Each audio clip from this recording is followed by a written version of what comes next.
Shalom.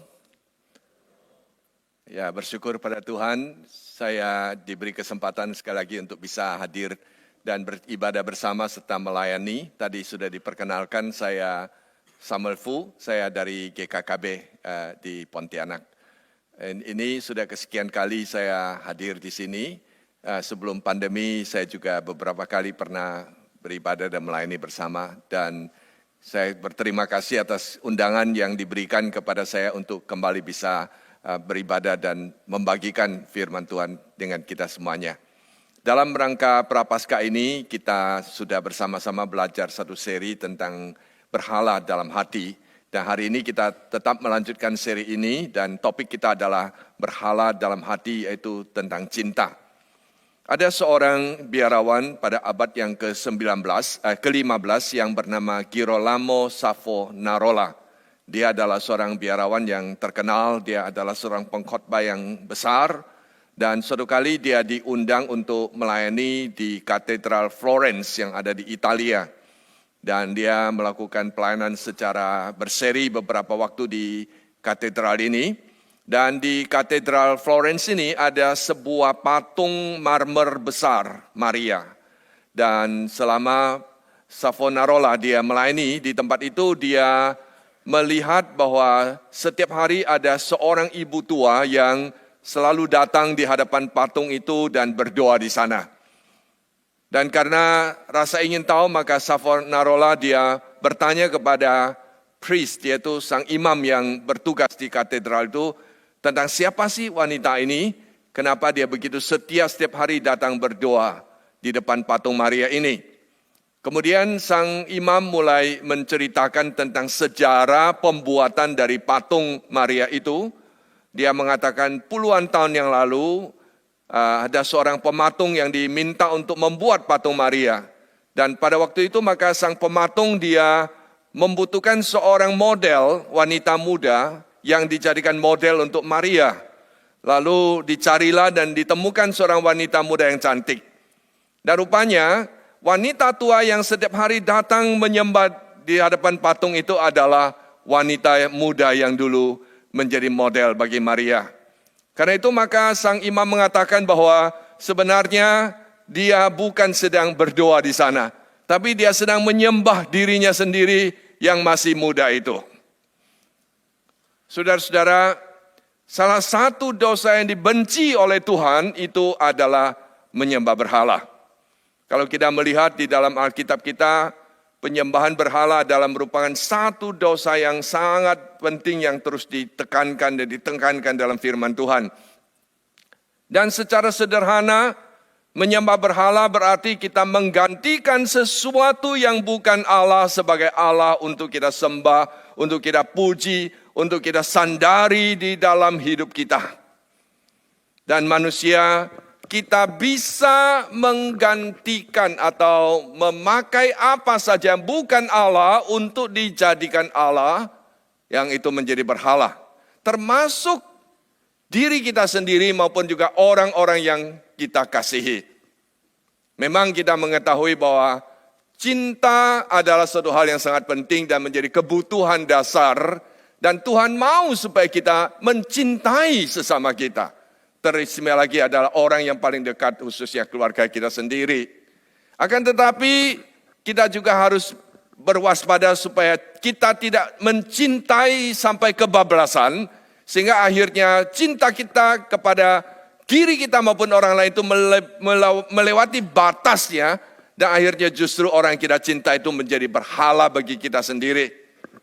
Saudara-saudara sekalian, hari ini kalau kita melihat anak-anak muda, kita melihat mereka banyak yang menjadikan artis-artis ya, atau selebritis untuk menjadi idola mereka. Ya, idola itu dari bahasa Inggris idol ya. Idol itu adalah berhala. Jadi mereka menjadikan itu berhala dan mereka bisa mengorbankan apa saja untuk bisa menyaksikan ya, seperti baru-baru ini di Singapura ada satu konser dari Taylor Swift ya. Dikatakan bagaimana anak-anak muda itu seperti menggila semuanya. Berbondong-bondong ke sana hanya untuk melihat idola mereka. Tetapi saya ingin memberitahukan kepada kita bahwa sebenarnya tidak dibutuhkan seorang Taylor Swift Adapun tidak dibutuhkan satu grup band yang namanya Coldplay untuk bisa menjadi idola. Bahkan sebenarnya diri kita sendiri bisa menjadi berhala dalam hidup kita. Di gereja saya menerjemahkan cukup banyak lagu-lagu pendek dari bahasa Mandarin maupun juga dari bahasa Inggris ke dalam bahasa Indonesia. Dan lagu-lagu ini dinyanyikan di dalam ibadah-ibadah yang ada.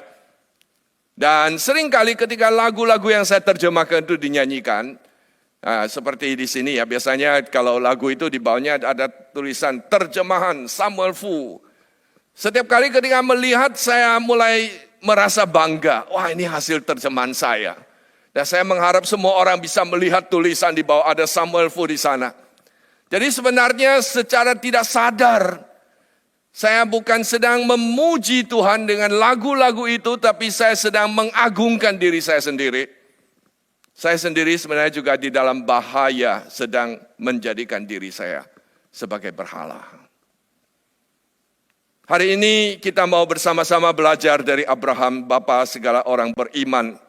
Kita ingin meneladani hidup Abraham yang juga pernah mengalami satu ujian yang begitu besar, teristimewa ketika lahir anak yang dia kasihi bernama Ishak.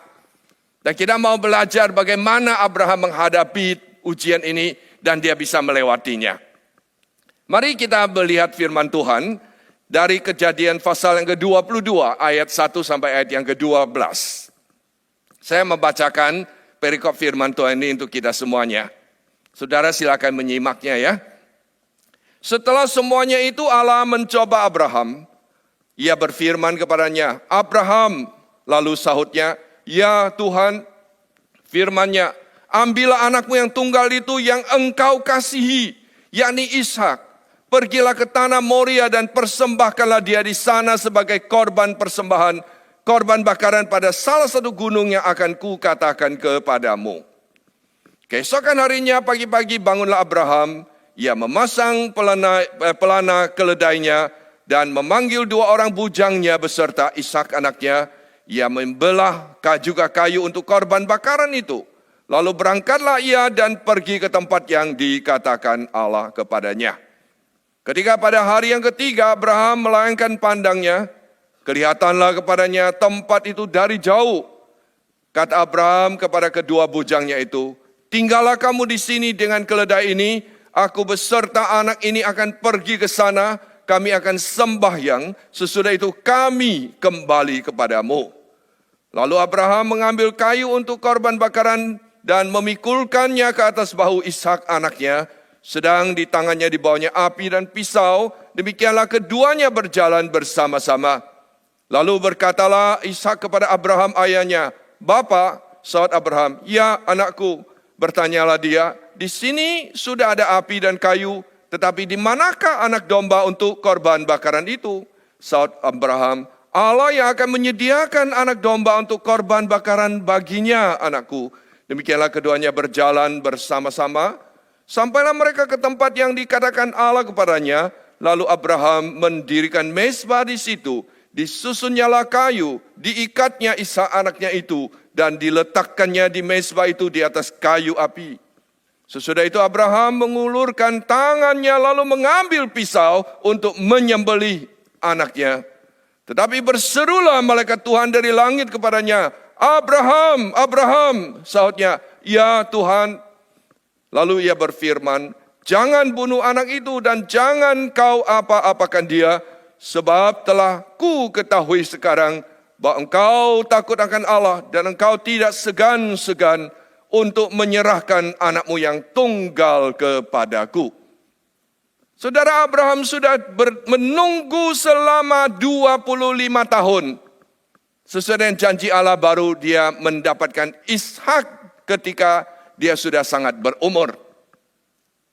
Tentu Ishak menjadi buah hati yang begitu disayangi oleh Abraham. Sehingga dari kecil Ishak sudah menjadi tumpuan perhatiannya. Hari demi hari dia melihat Ishak terus bertumbuh. Dan dia melihat bahwa ada sifat-sifat dia, karakter-karakter dia yang sudah diturunkan kepada Ishak yang kecil ini.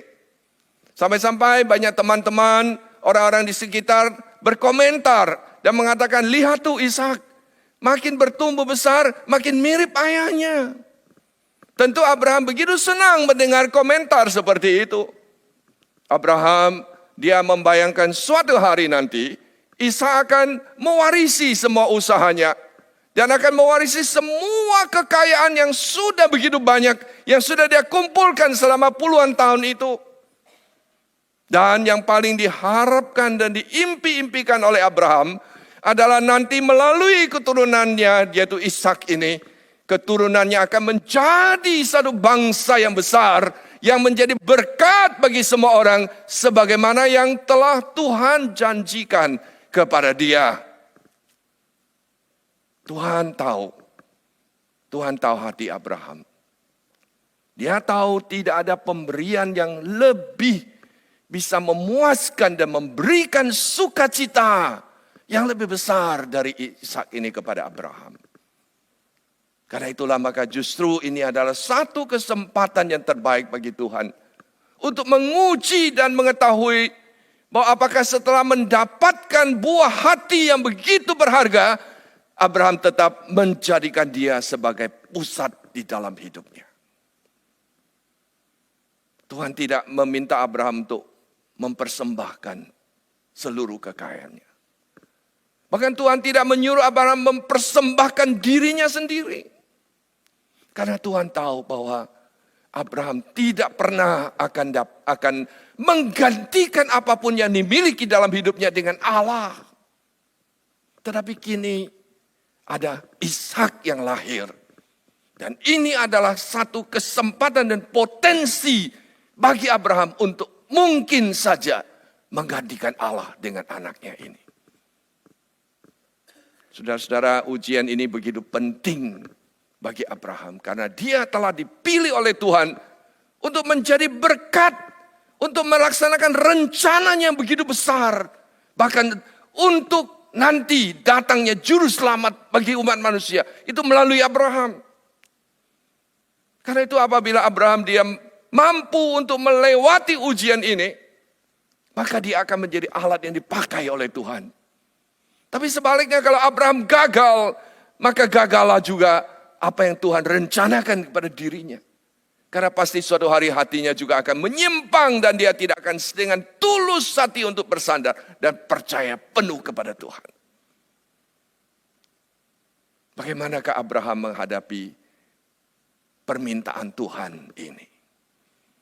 Tentu dia bergejolak dengan sangat-sangat berat. Abraham pasti berkata di dalam hati, mengapa Tuhan mau saya mempersembahkan Ishak anak saya kepadanya? Kenapa Tuhan tidak saja mengambil semua kekayaan saya, bahkan Tuhan mengambil nyawa saya pun saya rela, tetapi kenapa justru yang Tuhan mau adalah anak yang satu-satunya yang aku tunggu-tunggu sekali 10 puluhan tahun dan sekarang dilahirkan di usia tuaku yang menjadi tumpuan harapan saya dan keluarga dan masa depan saya. Disinilah saudara kita melihat seseorang yang semakin kita cintai adalah seseorang yang semakin berpotensi untuk menjadi berhala bagi kita. Seseorang yang semakin melekat dalam hati kita adalah seseorang yang semakin memungkinkan kita untuk menjauhkan diri dari Tuhan kita. Nah, itu bisa terjadi pada setiap kita. Setiap orang yang kita cintai bisa berpotensi menjadi berhala dalam hidup kita. Apakah suami atau istri yang begitu kita cintai? Orang tua yang begitu mencintai anak-anaknya. Muda-mudi yang sedang berpacaran. Kekasih yang begitu dicintainya itu. Bisa berpotensi untuk menjadi berhala yang menggantikan posisi Tuhan dalam hidupnya. Bahkan ketika kita begitu mencintai diri kita, ketika kita begitu menyanjung diri kita, kita pun bisa menjadikan diri kita sebagai berhala, menggantikan Allah kita. Saya beberapa waktu yang lalu ngobrol-ngobrol dengan teman ya, cerita-cerita tentang ya nostalgia tentang gereja, tentang masa lalu dan sebagainya. Lalu ketika kami berbicara, lalu tiba-tiba teringat ada suatu saudari. Dan kami mengatakan, wah saudari ini dulu sangat aktif ya di gereja, begitu giat melayani Tuhan. Tetapi setelah satu waktu dia menghilang dari gereja. Dan setelah ditelusuri baru tahu bahwa rupanya saudari ini dia berpacaran dan akhirnya menikah dengan seorang laki-laki yang tidak seiman. Dan dia sejak itu tidak pernah ke gereja karena dilarang oleh suaminya. Saudara, kita sangat memahami dilema yang dihadapi oleh saudari ini. Kita sangat memahami pergumulan dari banyak anak-anak Tuhan, anak muda-mudi yang mungkin saja tidak menemukan pasangan yang cocok di dalam Tuhan, di dalam gereja. Kita sangat mengerti dan memahami tantangan dan pergumulan ini. Tetapi ketika saudari ini, dia memutuskan untuk menikah dengan laki-laki dengan risiko bahwa dia harus kehilangan imannya, itu berarti dia mulai menggeser posisi Tuhan dalam hidupnya. Karena dia lebih takut kehilangan laki-laki ini daripada Tuhan. Dan sekarang dia sudah menjadikan suaminya sebagai berhala. Yang lebih berharga, lebih penting bahkan dari Tuhannya sendiri. Apakah hanya saudari ini saja yang telah melakukan penyembahan berhala dengan mengasihi dan orang yang dikasihi melampaui seharusnya? Saudara sekalian, pada tahun 2009 yang lalu, 2007 yang lalu, ada sebuah lembaga penelitian yang bernama Barna Group yang ada di Amerika. Dan mereka melakukan satu penelitian, satu survei terhadap lebih dari 1.000 orang dewasa Kristen dan menanyakan tentang siapakah yang menduduki posisi yang paling penting di dalam hidup mereka. Dan dari 1.000 lebih orang dewasa ini, 7 dari 10 orang dewasa mengatakan bahwa keluarga mereka lebih penting, bahkan lebih penting dari Tuhannya. Yang dimaksud keluarga di sini bisa adalah keluarga intinya, ya suami, istri, anak dan sebagainya, satu keluarga. Atau salah satunya mungkin adalah pasangan hidupnya atau juga anaknya yang mendapat posisi yang lebih penting daripada Tuhannya sendiri. Jadi hanya ada sekitar 3 dari 10 orang dewasa Kristen yang disurvei yang mengatakan Allah Tritunggal itu menempati posisi yang paling penting di dalam hidupnya, bahkan lebih penting dari apapun juga. Saudara, bukankah ini adalah sebuah darurat berhala yang sedang terjadi, bahkan di antara orang percaya yang sebenarnya kita sedang tidak sadar bahwa penyembahan berhala sedang terjadi ketika kita sudah mulai menggeser Allah kita dalam hidup kita dengan sesuatu yang lain yang kita cintai dan kasihi. Saya tidak tahu saudara termasuk kelompok yang mana? Yang 30% atau yang 70% itu? Saudara-saudara sekalian, di dalam Alkitab kita sering melihat bagaimana murka Allah dinyatakan ketika umatnya telah tidak setia dan mereka menyembah berhala. Mereka ditinggalkan Tuhan. Mereka dibiarkan jatuh ke dalam tangan musuh. Menghadapi begitu banyak bencana-bencana. Mereka menghadapi penderitaan karena mereka sudah tidak menjadikan Allah sebagai pusat dalam hidup mereka. Semoga hal ini tidak terjadi pada kita yang secara tidak sadar kita sedang menggeser Allah dalam hidup kita. Dan kita juga hidup jauh dari penyertaan dan pemeliharaan Tuhan. Sehingga segala ritual, segala kegiatan ibadah yang kita lakukan itu hanya sebuah artifisial saja. Sesuatu yang hanya di luar saja, superficial saja. Tetapi hati kita sebenarnya sudah tidak ada di sana. Hati kita sudah hampa dan kosong dan tidak lagi menjadikan Allah sebagai yang paling penting dalam hidup kita.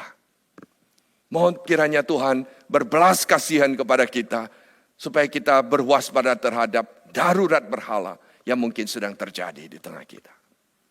Mari kita kembali melihat tentang Abraham, saudara sekalian. Di balik dari gejolak yang begitu besar, Abraham akhirnya berhasil untuk melewati ujian ini. Dia tetap melaksanakan perintah Tuhan untuk mempersembahkan Ishak anaknya tanpa ragu sedikit pun. Saudara, bukan karena Abraham tidak mencintai Ishak anaknya, tetapi dia lebih takut kepada Tuhan dan dia lebih beriman kepada Tuhan daripada cinta kepada Ishak anaknya. Ini bisa kita lihat khususnya di ayat yang kelima. Abraham berkata kepada kedua bujangnya, tinggallah kamu di sini dengan keledai ini. Aku beserta anak ini akan pergi ke sana. Kami akan sembahyang. Sesudah itu kami akan kembali kepadamu. Di sini ada dua kalimat yang sangat penting yang menyatakan tentang iman Abraham yang begitu jelas kepada Tuhan. Yang pertama, Abraham mengatakan, kami akan sembahyang. Sudah tentu yang dimaksud Abraham tentang sembahyang atau menyembah di sini adalah kepada Yahweh yang sudah memilih dan memanggil dia. Abraham dengan sangat jelas menyatakan bahwa Tuhanlah yang menjadi pusat hidupnya. Satu-satu yang terpenting yang dia sembah lebih bahkan dari anaknya Ishak sendiri. Yang kedua adalah Abraham, dia tahu bahwa dia membawa Ishak anaknya ke atas gunung untuk dipersembahkan. Tetapi dia mengatakan sesudah itu, tanda kutip, kami kembali kepadamu. Abraham tidak mengatakan sesudah itu, aku datang kembali karena Ishak sudah dikorbankan. Tetapi dia mengatakan kami kembali. Bukankah ini sebuah kontradiksi? Sudah dipersembahkan, kenapa masih bisa kembali lagi? Karena Abraham percaya. Seperti di dalam Ibrani pasal 11-19 dikatakan Abraham berpikir bahwa Allah berkuasa membangkitkan orang-orang sekalipun dari antara orang mati.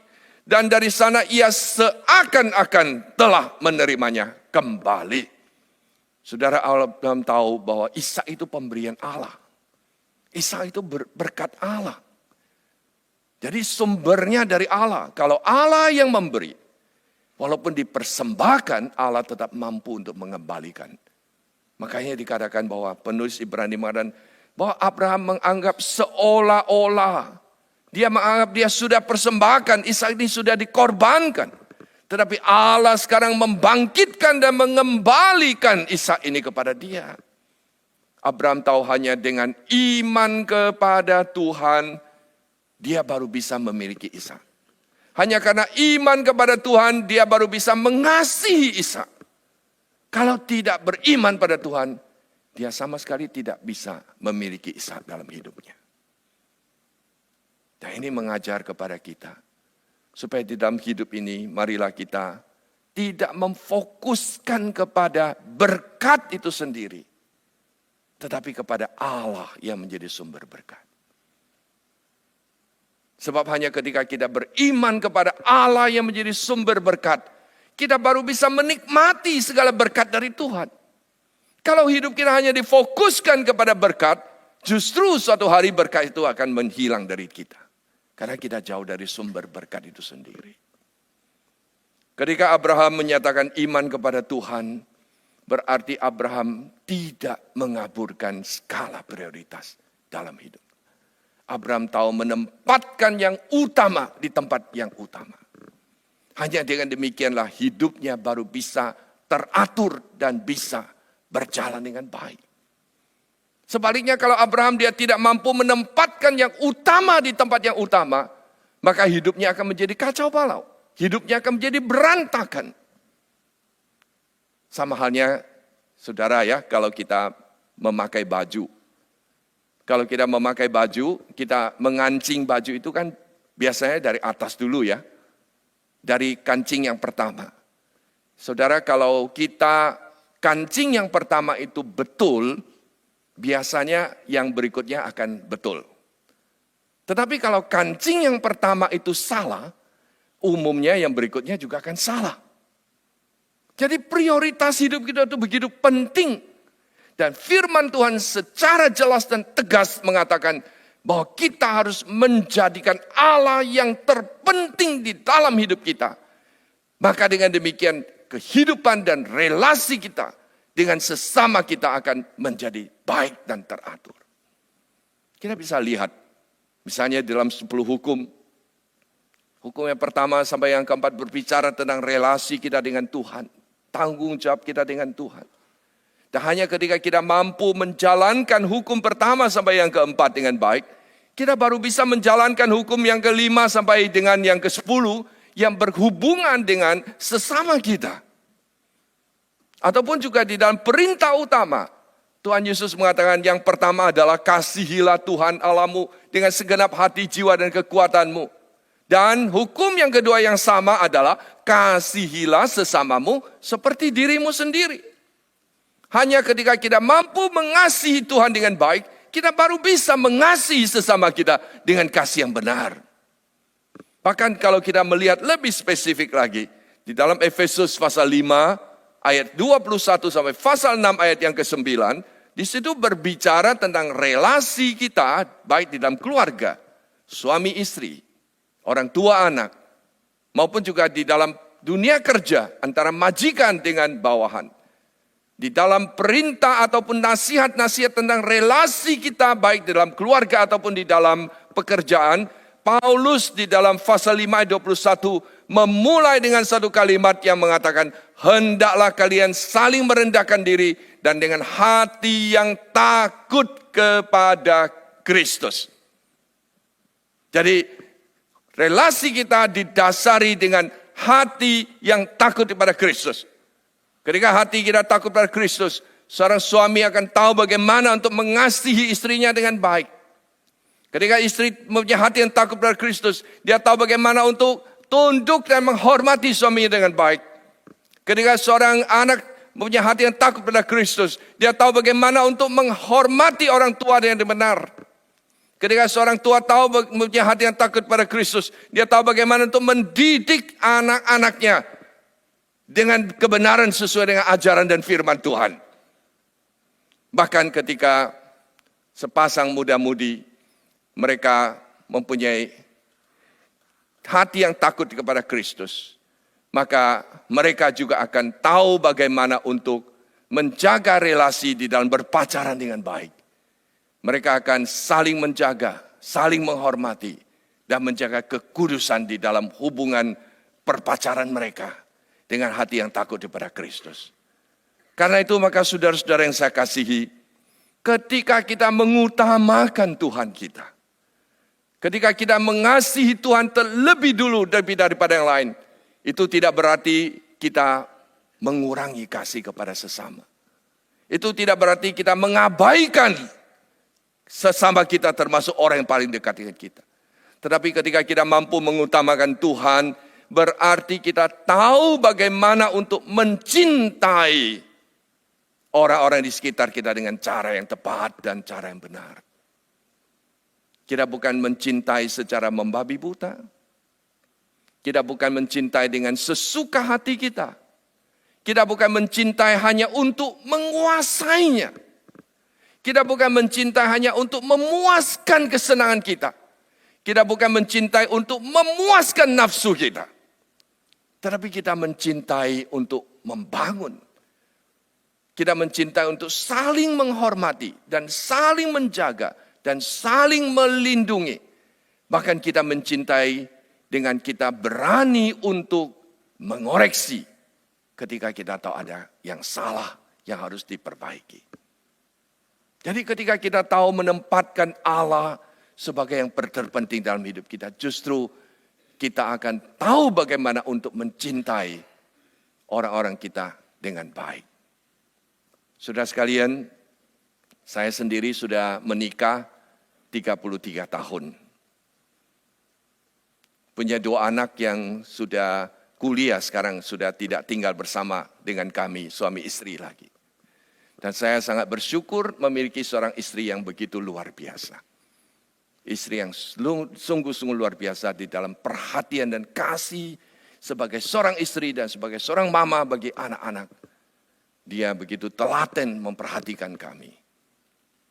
Bahkan ketika saya kadang-kadang misalnya malam hari kurang enak badan, dia adalah orang pertama yang akan melakukan apa saja untuk menolong, merawat saya dengan sebaik-baiknya.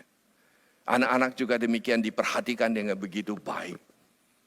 Tetapi saya tahu istri saya tidak pernah menjadikan saya dan anak-anak sebagai berhala dalam hidupnya.